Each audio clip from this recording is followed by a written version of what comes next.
Alright, so now we're going to go through a continuation trade on GBP USD. This is a low time frame trade once again, but this time looking at a continuation, not a reversal. So as usual, starting on the higher time frame charts, the hourly for this example, we can see here that we've had lower low and lower high structure. We've had lower low and lower high structure coming to a close at this level, where we then started to shift into higher highs. The market then pulled all the way down very close to the low, but actually formed a higher low, which then broke this structure point and started to form this upside momentum. Now coming into the market on this day, we can see then we have higher high, higher low, higher high, higher low, higher high. We could potentially react to this area as a higher low and begin moving back to the upside.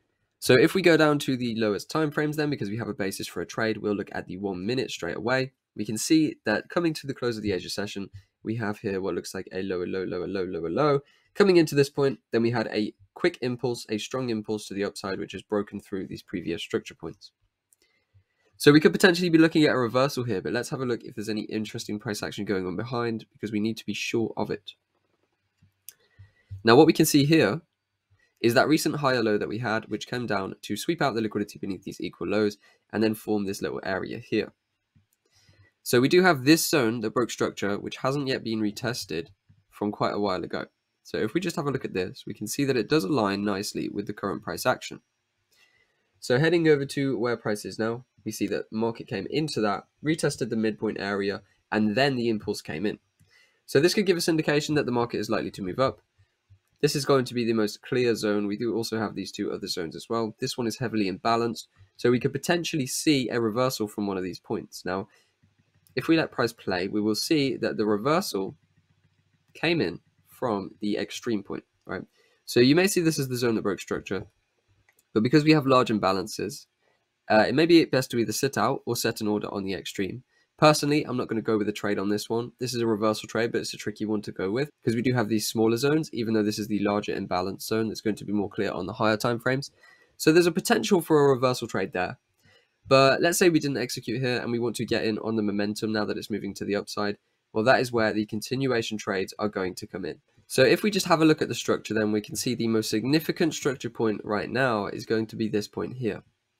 So we could potentially look to trade up into this point, and then if we break through this point with some strength, we could look to continue that because we know that the market is going to be bouncing from this area and we may now be shifting into an uptrend. If we remember back on the hourly time frame that we just looked at, we could see that the market was in a clear shift of higher highs and higher lows.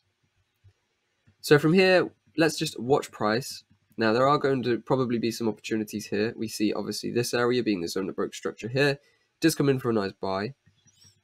But these are quite tricky ones to work with. They're very tight. But what we've seen here now is a very clear break of the structure high. Okay, so we could potentially look towards some of these demand zones to run price up when retested. Now we have this area which is kind of efficient. This is the extreme of the move that broke structure. So this is the move that broke structure. This is an imbalanced zone at the bottom, the extreme imbalance zone.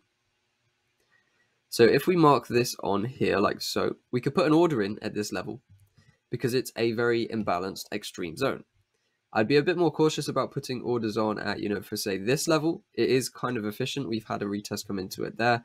And also it is obviously sitting above an imbalance. But this is the imbalanced area that broke structure. And we can see before that price was efficient here. And then obviously we don't worry about this because this was not where the strength came in to break this significant structure.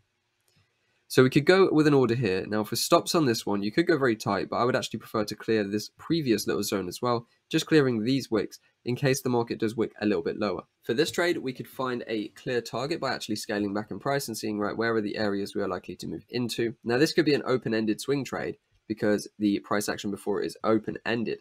But if we have a quick scale back at the previous structure leg, which is going to be this push down here, we can identify potentially a nice little area to target into. And if we grab our tool here, we could look towards possibly this area for a drive higher. And if we're looking more intraday, lower time frame, we could potentially look towards this area as well, which could provide us with a very nice target, just being that imbalanced supply zone near to price. So let's go back down to the 1 minute, see if we're going to get an execution on this position, and we'll see if we can actually target towards that level that we just marked on for an intraday position with a modest target and a good clear entry. So price plays out, comes into the entry point, we do get a retest there, may get a secondary tap, so we don't want to actually move the stops yet. But if we break over some of this structure, for example, we could then potentially look to go break even on this. And as we see, the market makes a large rally up, so we could now go break even. We'd have no risk running on this position. If we leave it to run, let's see what happens. There we go, we get a breakout to the high and a retest of this zone. So that's a solid continuation trade there, where we're using the zone that broke structure, the extreme imbalanced zone that broke structure, to set a buy order and then get triggered into the trade and just continue what we see on the hourly as an already existing uptrend. And we targeted here a 15-minute supply area, which was imbalanced in the previous price action. This is one of those trades where you could potentially extend the targets. Now, as I mentioned before in an earlier video when I did the 1 to 53, and I held 10% of my position up to 53R, this is one of those trades where you could potentially extend a small portion, 10 to 20% of the trade, up towards this level. Now, I don't know if that's going to get tested, but because we're in an uptrend and we are looking for trade continuation, we could certainly do that, and it would allow us to extend our targets out. So as you can see, we took 90 or 80% of the trade there, and now we can see that was 6.5R. Now we can see the rest of it is running at around 17R. So you could obviously hold the whole position out, but it's good to take some profits at logical levels, because it's just as possible the market would hit this level, then form a reversal and not come back.